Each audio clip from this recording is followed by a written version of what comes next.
안녕하세요.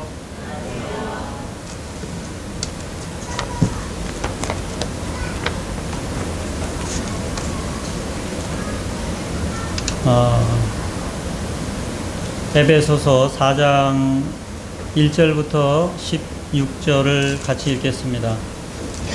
에베소서 4장 1절부터 16절까지를 읽겠습니다.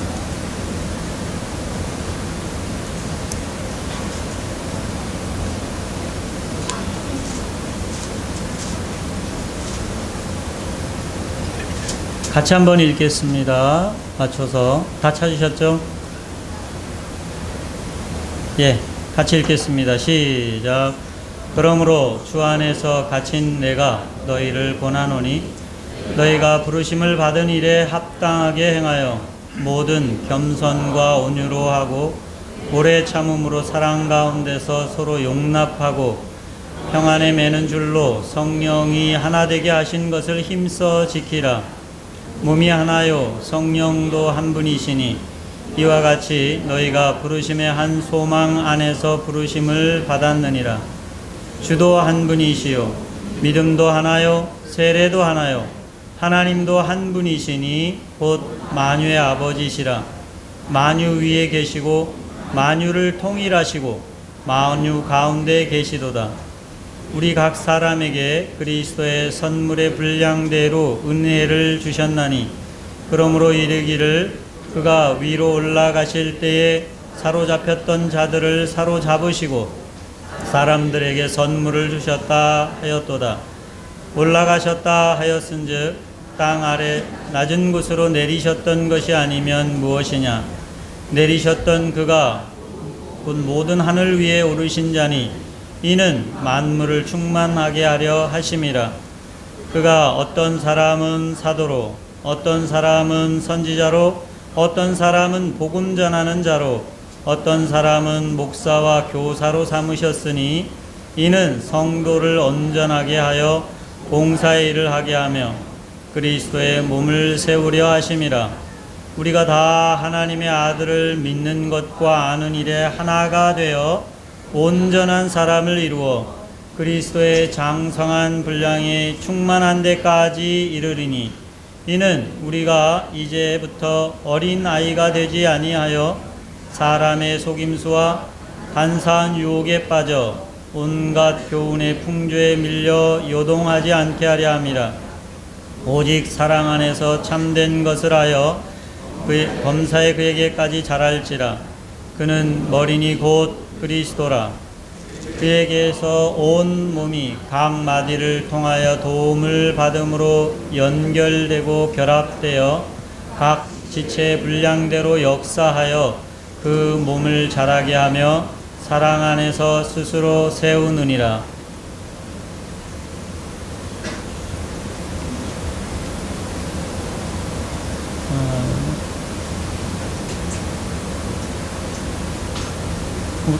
우리는 이제 에베소서를 사도 바울이 에베소 교회를 중심해서 그 근방에 있는 교회들이 같이 읽도록 쓴 서신이라는 것을 알고 있습니다.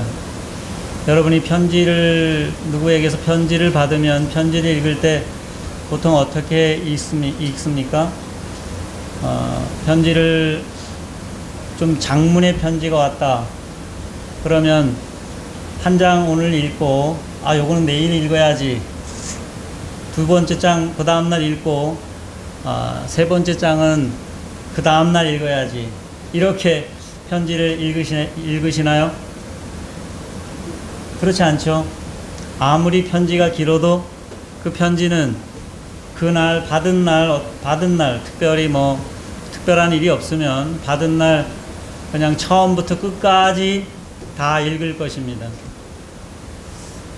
서신서를 특별히 읽을 때 기본은 가능한 대로 처음부터 끝까지를 이렇게 반복적으로 읽는 것이 도움이 된다고 생각이 되어집니다. 에베소 교회가 사도 바울이 쓴 이 서신을 딱 받았을 때 교회 앞에 장로들이나 일하시는 분들이 성도들 회중을 모아놓고 그렇게 하지 않았을까, 그렇게 생각이 되어집니다. 좀 뭐 6장까지 있는 좀 긴 내용이지만 누군가가 나가서 우리 사도 바울에게서 편지가 왔는데 오늘 같이 읽어보도록 하겠습니다 하고 같이 읽지 않았을까요? 그러면서 왜 사도 바울이 이 편지를 썼을까? 그리고 가장 핵심적인 얘기가 뭘까 하는 것을 들으면서 스스로 이해했을 것이라고 생각이 되어집니다. 물론 지금 2000년이 지난 이후에 우리가 이 에베소서를 볼 때는 관점들이 좀 다르게 보여지지만 여러 가지 각도로 다르게 생각되고 다르게 이해하고 그렇게 할 수 있겠지만 그 당시에는 사도 바울이 이 서신을 보낼 때 딱 읽는 사람들은 사도 바울이 이런 마음으로 이 서신을 우리에게 보냈겠구나 하는 것을 바로 알아보지 않았을까요? 저는 그랬을 거라고 생각되어집니다. 우리가 보통 에베소서가 교회에 대한 큰 그림을 그려주는 교회의 기본적인 교회에 대한 교과서로 읽혀지고 있습니다.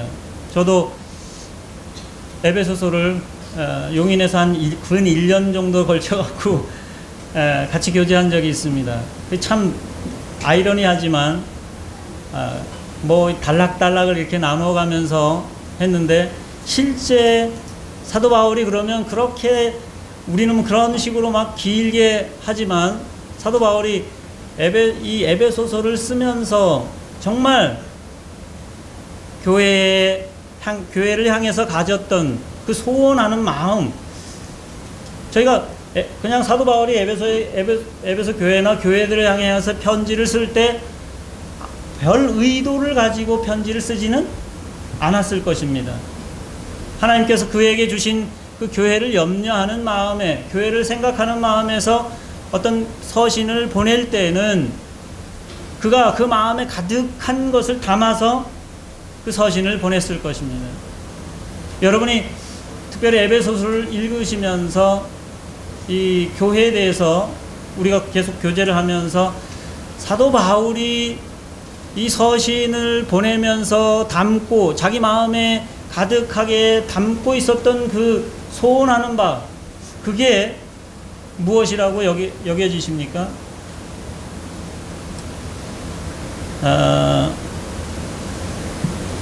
물론 교회의 모습, 교회가 어떤 것인지 저는 그런 관점에서 에베소서를 계속 보아왔습니다. 그런데 또 요번에 같이 저희가 이제 지난번에 제가 3장을 교제를 했고 요번에 이제 4장을 시작을 하는데 사도 바울이 정말 이 에베소서를 교회들에 보낼 때에 사도 바울이 정말 마음에 담고 있었던 그 염려, 그것이 제대로 세워져 가기를 원하는 것은 과연 뭘까? 지금 사도 바울이 감옥에 갇혀 있지 않습니까? 감옥에 갇혀서 이 서신을 쓰면서 그가 정말 교회에 소망하고 바라던 그 한 가지 중요한 것이 무엇이었을까? 그 생각을 해보게 됩니다. 우리가 1장의 내용이 어떤 것이었습니까? 1장의 주제는 하나님께서 교회를 위해서 성부, 성자, 성령께서 어떻게 역사하셔서 교회를 세우고 그 교회가 세워진 목적이 무엇인지를 그려주면서 교회가 그리스도의 몸이다. 그리고 만물을 충만케 하시는 그분의 충만함이 바로 교회다. 이렇게 교회에 대한 이야기를 하고 있습니다. 그것은 사실 어떤 면에서는 그 하나님의 계획 속에 이루어진 아주 정교한 모습으로 교회를 그리고 있습니다. 그리고 2장에 넘어가서는 그것을 조금 더 풀어서 복음에 대한 얘기를 먼저 시작하고 너희가 구원받은 것이 하나님의 은혜로 된 것이라 라고 얘기를 하고서 후반부에는 어떻게 합니까? 하나님께서 이방인과 유대인의 막힌 담을 헐어서 하나가 되어서 하나님의 거하실 성전이 되어지도록 교회를 세워가신다고 말씀을 하고 있습니다. 그리고 3장에서는 하나님의 경륜, 그리스도의 비밀, 그게 바로 교회다 이렇게 말씀하고 있는데, 그 그리스도의 비밀에 대해서 저는 지난번에 3장의 사도행전을 쭉 살펴보면서 그 그리스도의 비밀이라고 하는 것, 하나님이 비밀을 나에게 보여주셨는데 내가 그 비밀을 맡은 자라고 말씀하면서 사도 바울이 그 비밀이 뭔지에 대한 얘기를 교제를 했습니다. 그 비밀은 사실은 2장의 내용, 하나님이 유대인과 이방인이 하나 되게 하셨다고 하는 것, 그 일을 이루어 놓은 것이 바로 하나님의 이 비밀을 나에게 보여준, 그게 비밀이다라고 얘기를 한다고 저는 이해가 되어졌습니다. 그렇게 설명을 드렸고요. 그게 하나님의 경륜이다. 그리고 이것을 통해서 하늘에 있는 정사와 권세들에게 그 하나님의 지혜를 드러내게 하셨다, 교회를 통해서. 저희가 이 이방인과 유대인들이 하나가 된다 하는 것이 우리는 정말 막연하게 생각이 되어집니다. 뭐 별로 그렇게 마음에 와 닿지가 않습니다. 그러나 이 당시에만 해도 이방인과 유대인이 하나 된다, 이거는 사실 그 말 자체가 생각할 수 없는 그런 말이었습니다. 그건 불가능의 일이었습니다. 그 일을 하나님이 하셨다. 그걸 하나님이 준비해 오셨고 그것을 하셨다. 왜냐하면 그게 왜 중요합니까? 하나님은 만유의 하나님이시고 만유 안에 계시고 온 세상이 그분의 것이기 때문에 유대인, 특별히 하나님의 사람들이야, 자기는 하나님의 사람들이라고 생각하는 유대인들과, 그리고 하나님의 사람들이 아니라고 여기는 보통 이방인들, 특별히 헬라인들은 다른 사람들에 대해서 또 정말 야만인이라고 생각하는 그런 사람들입니다. 그런 사람들을 하나로 만들어서 한 교회를 이루고 몸을 이룬다고 하는 것은, 이거는 사람들이 생각해낼 수 없는 그러한 일이라고 하는 것입니다. 사도 바울이 감옥에 있으면서 사도 바울이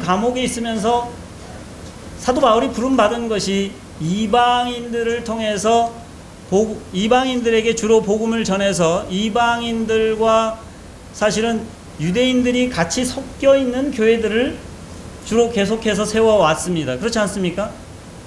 이방인으로 구성된 교회들, 이방인만 구성된 교회들이 별로 없고, 가는 곳마다 사실은 유대인을 중심해서 이방인들을 접촉하고, 그래서 교회들이 세워질 때는 이방인과 유대인들이 함께 만나서 사실은 교회가 이루어져 왔습니다.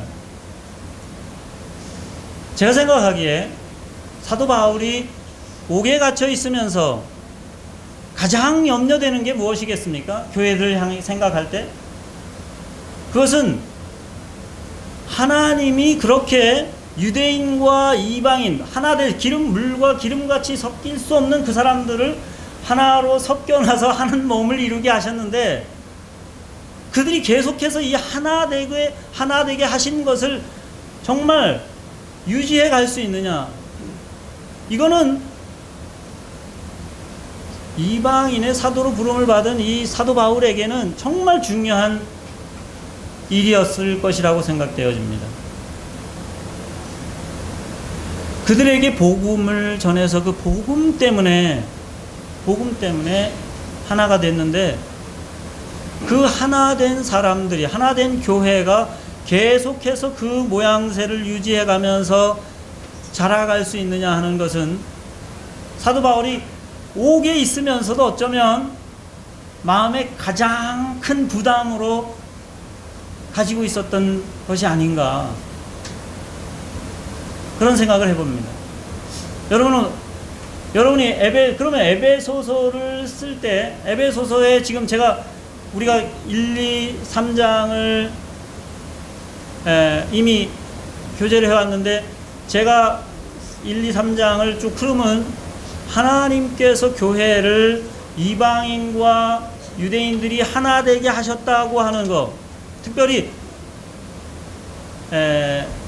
2, 3장은 그런 맥락에서 좀 이해를 해봤습니다. 어쩌면 에베소 교회 성도들이나 아니면 골로새나 그 근처에 있는 교회들이 이 페람 서신인 에베소를 읽으면서, 그냥 한번 쭉 읽으면서 느꼈던 그 사도 바울이 왜 편지를, 이 서신을 우리에게 썼을까 라고 하면서 읽어 들리는 이 에베소서를, 이 서신을 들으면서 그들 마음에 딱 와닿았던 게, 사도 바울이 뭘 얘기하고 있을까, 뭘 이야기하기 위해서 이 서신을 우리에게 썼을까라고 여겼을 때, 저는 개인적으로 지금 그 얘기, 특별히 4장에 넘어가서 지금 시작하고 있는 이 얘기를 하기 위해서 쓰신 것이 아닌가, 이런 생각을 하게 됩니다. 뭐라고 말씀합니까? 그러므로 주 안에 갇힌 내가 너희를 권하노니, 그러므로 주 안에서 갇힌 내가 너희를 권하노니, 그는 지금 감옥에 갇혀 있으면서 정말 하고 싶은 그 얘기가 무엇입니까? 앞에 이야기들을 쭉 해왔는데, 그거는 교회의 일반적인 얘기와 복음에 대한 얘기를 했고, 그들이 어떻게 교회로 형성되었는지를 이야기를 했습니다. 그리고 자신이 그 일을 하는데 부름을 받은 사람으로 한 역할들에 대해서 잠깐 이 3장에서 얘기를 했습니다. 그러므로 그런 얘기들을 한 다음에 결론적으로 내가 옥에 갇혀서 너희에게 지금 정말 권하고 싶은 얘기가 있는데, 그게 뭐라고 합니까?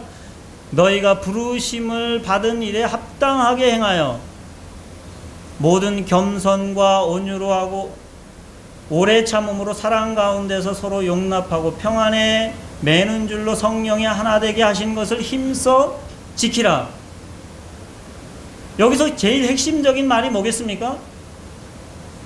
성령에 하나 되게 하신 것을 힘써 지키라.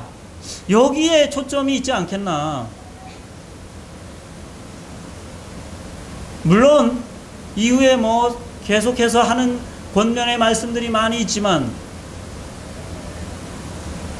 사도 바울이 마음에 담고 이 교회들을 향해서 정말 하고 싶었던 이야기는, 너희가 어떻게 부르심 받았는지, 지금 부름을 받았는지, 그 얘기를 사실 쭉 해온 얘기거든요. 그 부르심 받은 일에 합당하게 행하여 모든 겸손과 온유로 하고 오래 참음으로 사랑 가운데서 용납하고 평안에 매는 줄로 성령의 하나 되게 하신 것을 어떻게? 힘써 지켜라. 이 얘기를 정말 하고 싶지 않았을까.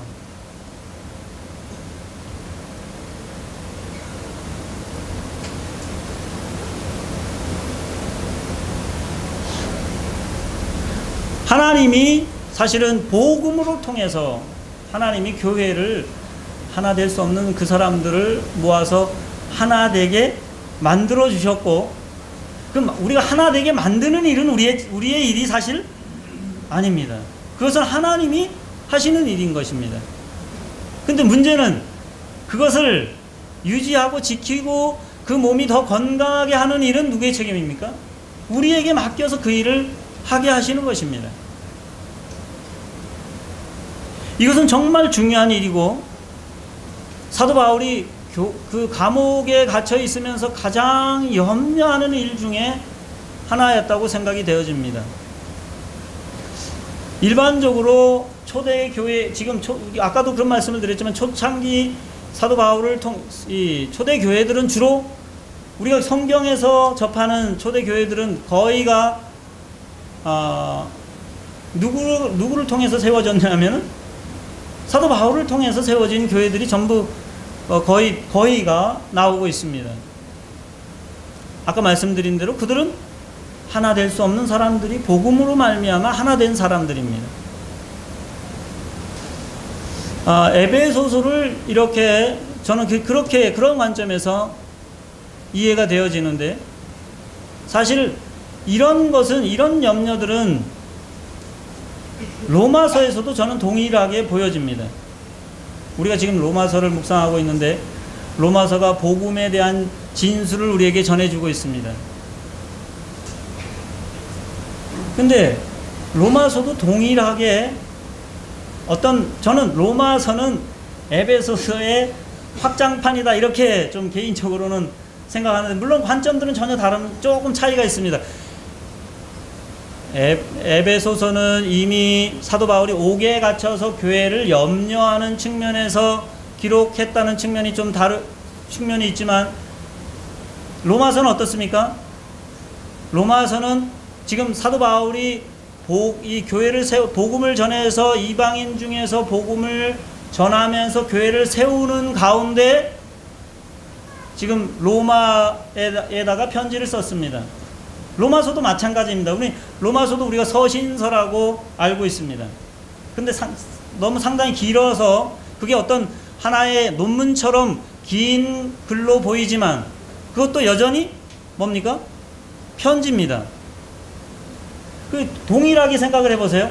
로마서도 성도들이 그걸 받았을 때, 그 로마서를 접했을 때 어떻게 했겠습니까? 야, 이건 너무 긴데 좀 나누어서 읽을까? 그래서 나누어서 읽었겠습니까? 그렇지 않을 겁니다. 처음부터 끝까지를 읽었을 겁니다. 저는 서신서들은 가능하면 그렇게 읽는 게 좋다고 여겨집니다. 반복적으로. 그런데 로마서를 읽으면서 로마 교회 성도들이 그 서신서를 사도 바울이 왜 이 편지를 썼을까? 라고 생각을 해봤을 때 로마 성도들은 어떤 생각이 들었을까? 제가 에베소 성도들이 생각했던 것처럼 생각을 해보면 그는 지금 감옥에 갇혀있는 상황은 아니었습니다. 그런데 그가 지금 로마 교회에다가 장중에 이게 엄청난 길이의 장편의 편지를 보냈습니다. 그리고 복음에 대해서 차근차근 설명하고 있습니다. 로마 성도들이 왜 사도 바울이 이 편지를 우리에게 보냈을까? 여러분이 편지 받으면 그런 생각 안 들어요? 누가 편지를 보냈으면 읽으면서 이 사람이 왜 나한테 이 글을 보냈을까? 이런 생각을 하면서 읽지 않겠습니까?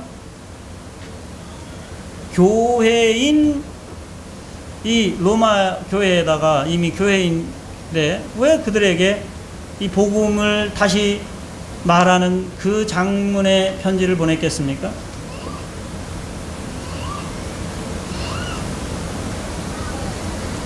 거기에도 사실은 로마 교회 성도들은, 로마 교회는 그 로마서를 읽으면서 사도 바울이 이 얘기를 우리에게 지금 원하는 게 이거구나라는 것을 읽으면서 어떻게 했겠어요?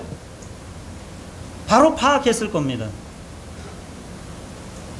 왜 이걸 위해서 썼구나.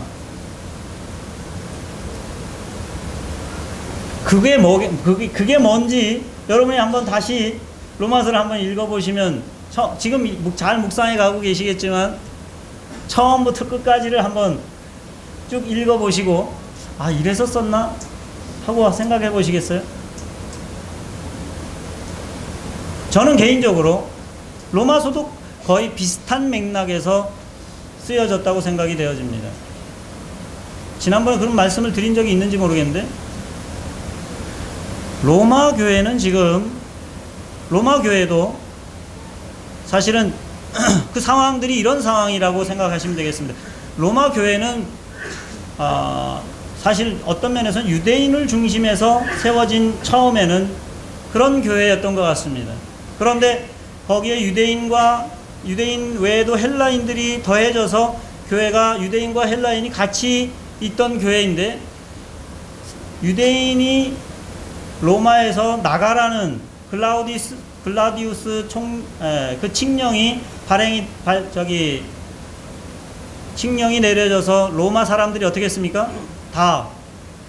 로마 사람들이 아니고 유대인들이 로마를 떠나게 되었어요. 그리고 이방인들만, 사실 헬라인들만 로마 교회에 남는 상황이 되었습니다.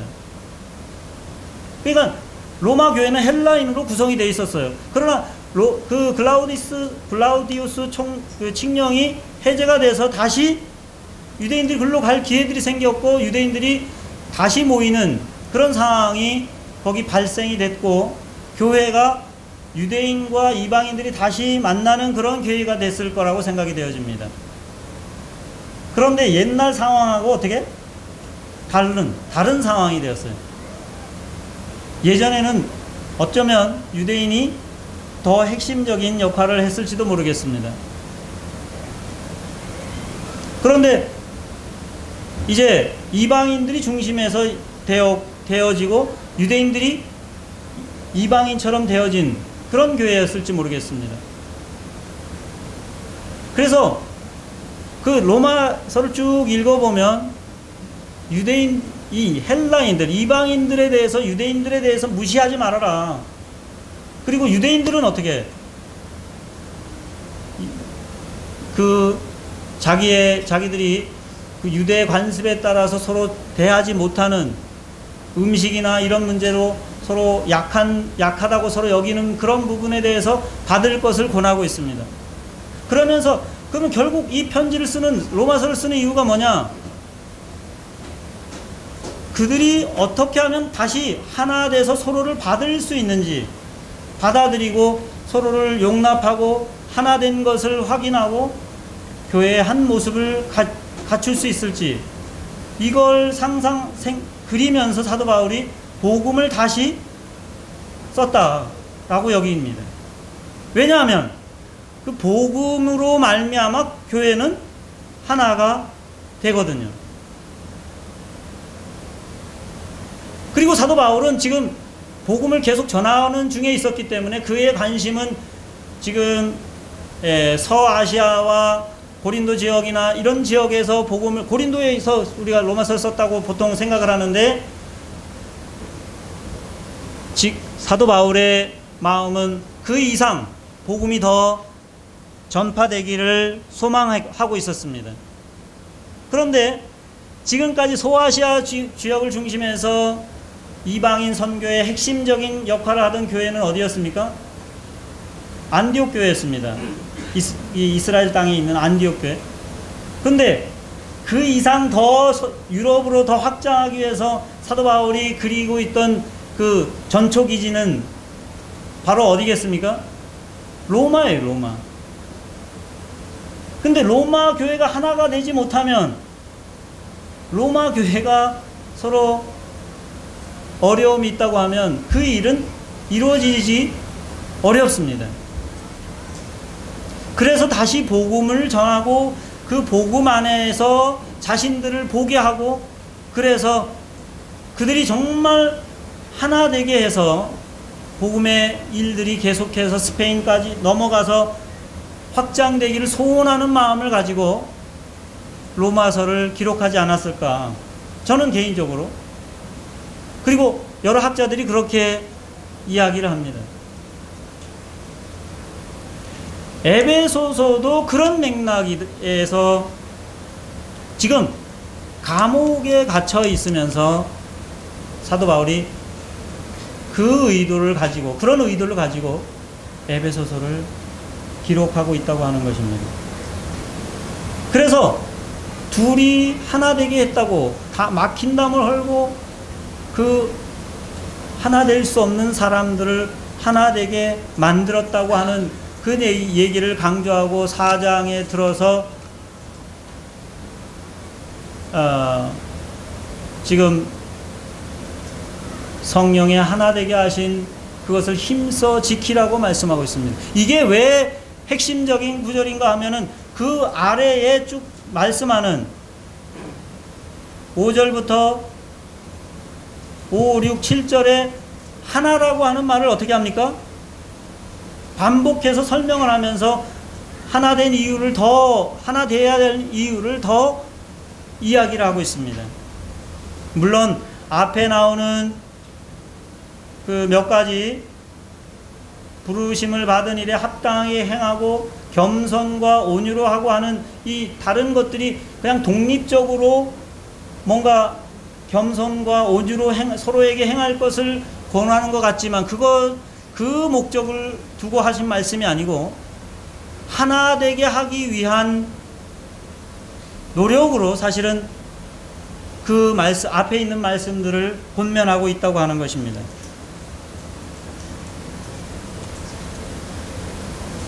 사실 이 하나 된다고 하는 것은 정말 쉬운 일이 아닙니다. 우리가 부부로 만나서 사는 일도 정말 어렵지 않습니까?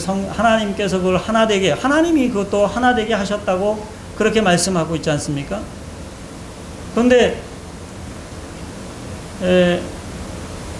저도 막 25년 이상 그렇게 살았는데도 이제 좀 하나 되려고 하고 있는 것 같은 느낌이 들어요.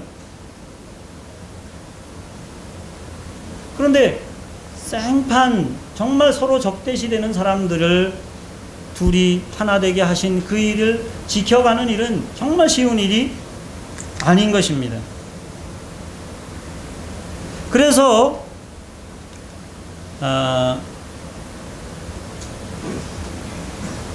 여기에 보면 모든 2절에 보면 모든 겸손과 온유로 하고 이렇게 말하고 있습니다. 모든 겸손과 온유로 하고.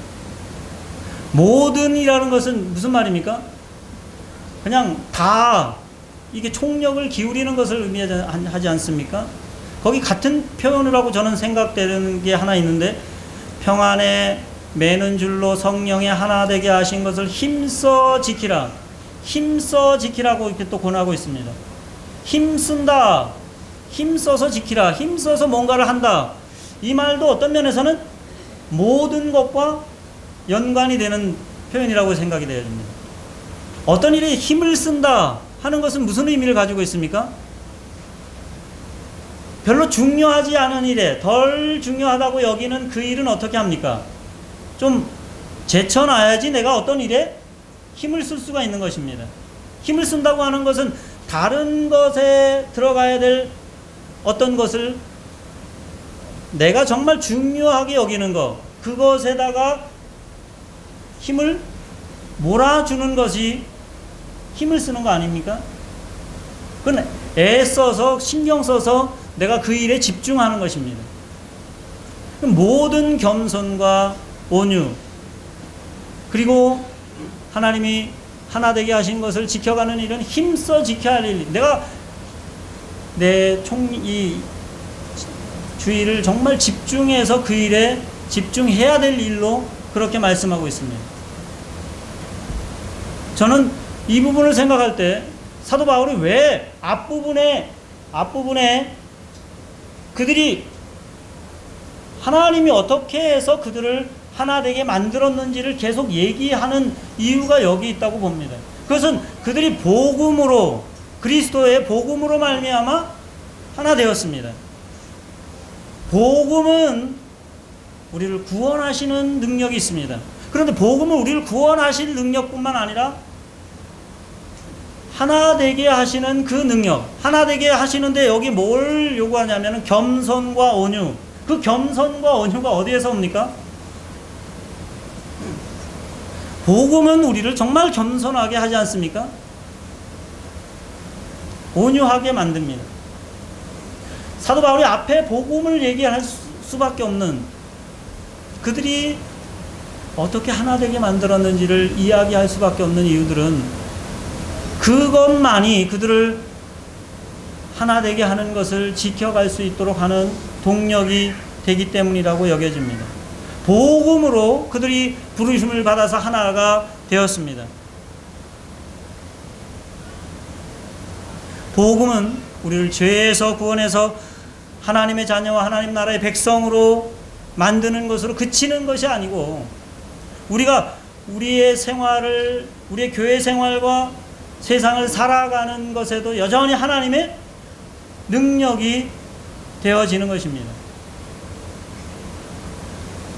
복음으로 내 복음을 듣고 구원받아서 하나님의 자녀가 된 것으로 복음의 역할이 끝나는 것이 아닙니다, 사실은. 그것이 우리의 온 삶을 밀어가는 힘이 되는 것입니다. 우리의 모습을 적나라하게 드러내서 우리가 겸손하게 할 수밖에 없는, 복음이 우리를 그렇게 겸손하게 할 수밖에 없습니다. 그것이 우리를 온유하게 만들고, 그리고 참으로 사람을 이해하게 만들어서 오래 참을 수 있도록 하지 않습니까? 복음은 우리가 사랑한다는 것이 무엇인지 우리로 알게 해줍니다. 그래서 사도 바울이 사실 복음을 쭉 얘기를 하면서 먼저 그런 복음을 서술한 이유들이 거기에 있지 않겠나. 로마서도 같은 맥락에서 저는 그렇게 이해가 되어집니다. 복음이 뭔지를 너무나 잘 아는 사도 바울은 그것만이 길이라는 것을 알기 때문에 그 복음을 다시 성도들에게 다시 얘기할 수밖에 없는,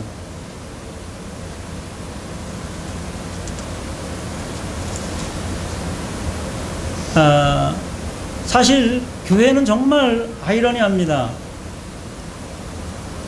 교회 역사는 정말 아이러니하게도 이 복음을 들고 있는 교회가 복음의 능력이 제대로 드러나지 않는 모습으로 계속해서 나아가는 교회 역사는 어떻습니까? 하나님이 하나 되게 하신 것을 지켜가기보다는 끊임없이 분열해가고 나누어가는 그런 일들을 해왔습니다.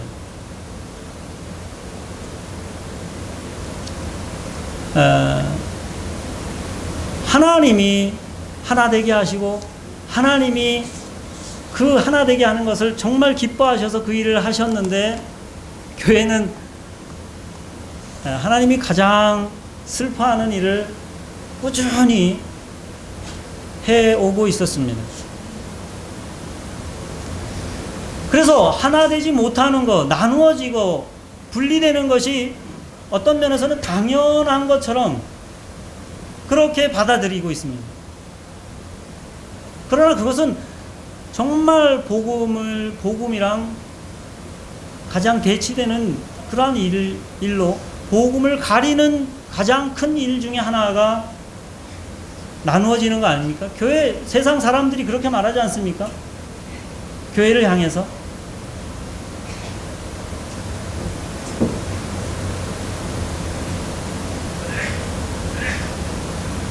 사도 바울이 하나님께서 그리스도의 복음으로 하나 되게 하신 교회가 그 하나됨을 지켜가는 일에 역량을 정말 집중할 것에 대해서 이렇게 말씀을 하고 있다고 하는 것입니다. 하나가 된다고 하는 것은 물론 우린 다양성이 있고 다양하게 섬길 수 있고 다양한 방법으로 섬길 수 있지만, 교제가 되지 않는다고 하면 정말 그건 어렵지 않습니까? 하나님이 하나 되게 하셔서 한 자녀로 삼으셨는데 교제가 되지 않는다. 저는 얼마 전에 제가 왜 사나 싶은, 내가 살아야 될 이유를 잠깐 잃어버리는 그런 시간이 있었습니다. 물론 지금은 그렇지 않습니다만, 저희 아이들이 이제 중국에 4명이 가 있습니다. 큰애가 출산을 위해서 엊그제 목요일 날 다시 돌아왔습니다. 그래서 3명의 아이들이 남아 있는데, 그러니까 지 언니가 이제 한국으로 돌아와야 돼서 거기에 상황들이 좀 바뀌고, 거기에 있는 다른 아이들도, 같이 있던 아이들도 아이들이 돌아와서 걔들이 지금 우리 큰애는 이제 결혼을 했기 때문에 예배당으로 사용하는 그 건물에 한 가정을 꾸미고 있었고, 그 다음에 둘째 태희랑 넷째 도희랑 이렇게 같은 집에 살면서 다른 또 같이 사는 분이 같이 있었습니다. 그리고 셋째 건이는 기숙사에 있었습니다. 그러니까 이제 큰 누나가 들어오면서 얘들이 새로 이제 집을 구해야 될 그런 또 상황이 생겼습니다. 근데 사실은 뭐 우리 아이들이 전부 다 학교 다니면서 감사하게도 학교에 학비나 이런 것들은 많이 들지 않습니다. 막내 넷째만 학비를 내고 다니고 있고, 다른 애들은 전부 은혜로 그 장학금을 받고 있기 때문에 학비는 많이 안 드는데, 집을 구해서 같이 사는 것이 생활비가 많이 들어갑니다. 한 달에 한 50만 원 정도 집세가 이게 되거든요. 좀 싸면 40만 원, 뭐 조금 더 이게. 그러니까 집 하나, 그걸 이제 1년치로 계약을 합니다. 그러니까 한 번에 이제 400~500만 원 이렇게 목돈이 들어갑니다. 그러니까 집을 구해야 되는데 세 아이들을 같이 살면 좋겠다, 그렇게 생각을 해서 집을 구하는데, 여자아이 둘이고 남자애가 하나니까 방이 2개 있는 아파트를 구하면 되겠다, 이렇게 생각을 했는데 이게 문제가 생겼어요. 아이들이 신앙의 모양이 좀 다르니까, 우리 막내가 있을 때부터 막내가 용인에서 겪었던 그런 경험들이 정말 이게 쌓여 있어 가지고 언니들에 대해서 정말 반감이 좀 있었습니다. 그래서 거기 누나들을 접대를 안 해요. 누나로 잘 언니들을 언니로 여기질 않습니다. 말도 안 듣고 아주 거기 가서는 아주 힘들게, 언니들이 너무 힘들다는 거예요. 그래서 전화가 왔는데,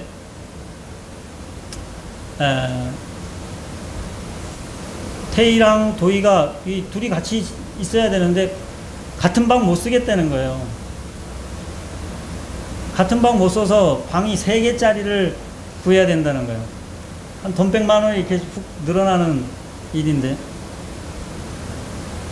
그래갖고 그런 얘기들이 오가면서 제 마음에 이제 정말 삶의 이유를 놓쳐버렸는데, 아니, 이 녀석들이 지들이 형제인데 형제들이 서로 못 살겠대, 같이.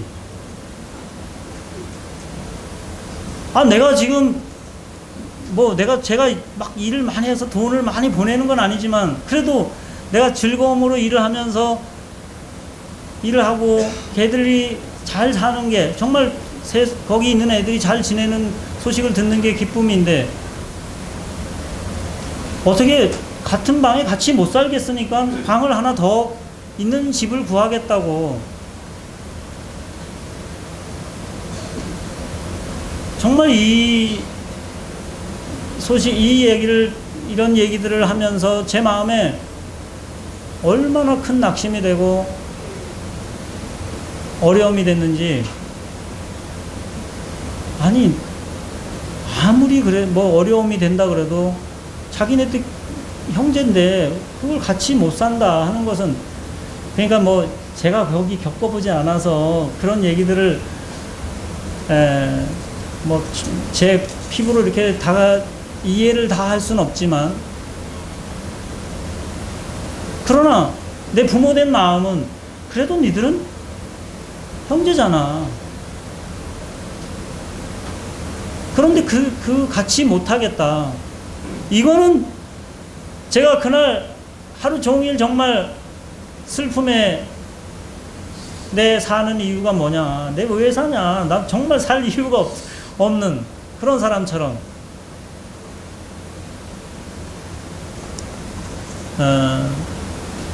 다행히 뭐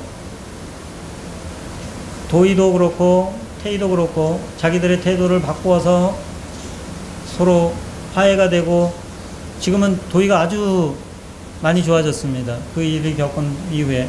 물론 집은 3개짜리로 구해줬지만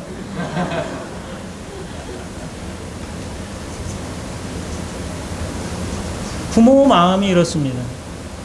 하나님이 정말 비밀스럽다고 말하면서 사도 바울을 통해서 이방인도 유대인도 그걸 같이 묶어서 어떤 사람에 구분하지 않고 하나로 만들어 놓은 이 교회를 향해서 하나님이 가지고 계신 마음은 그들이 하나됨을 지켜가는 것.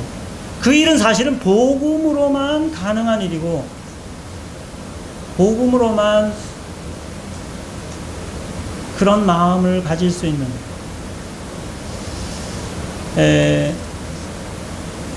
그 일들을 위해서 사실은 은사를 주신 것도 사실 그 일들과 연관이 되어진다고 생각되어집니다. 그 다음에 쭉 교회 몸을 세워가고 그리스도까지 자라가고 하는 그 모든 일들을 위해서 주신 것도 하나됨을 유지할 수 있는 능력을 사실은 그런 힘을 주는 그 일들을 위해서 은사를 주시고 하지 않았나.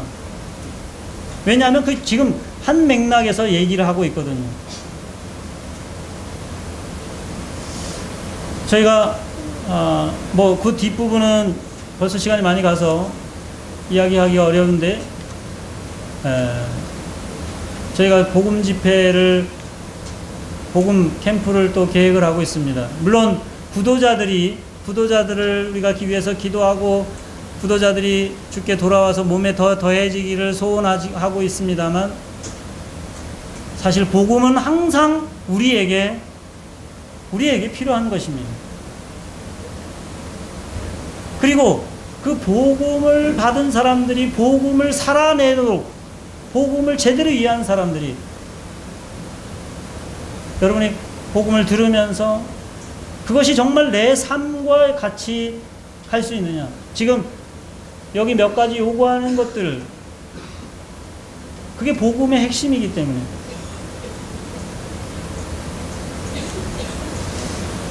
이번 집회를 통해 이번 캠프를 통해서 물론 구도자들 중요하고 구도자들이 주께 돌아오는 일이 중요한데 복음을 다시 한번 들으시면서 우리의 관계들을 정말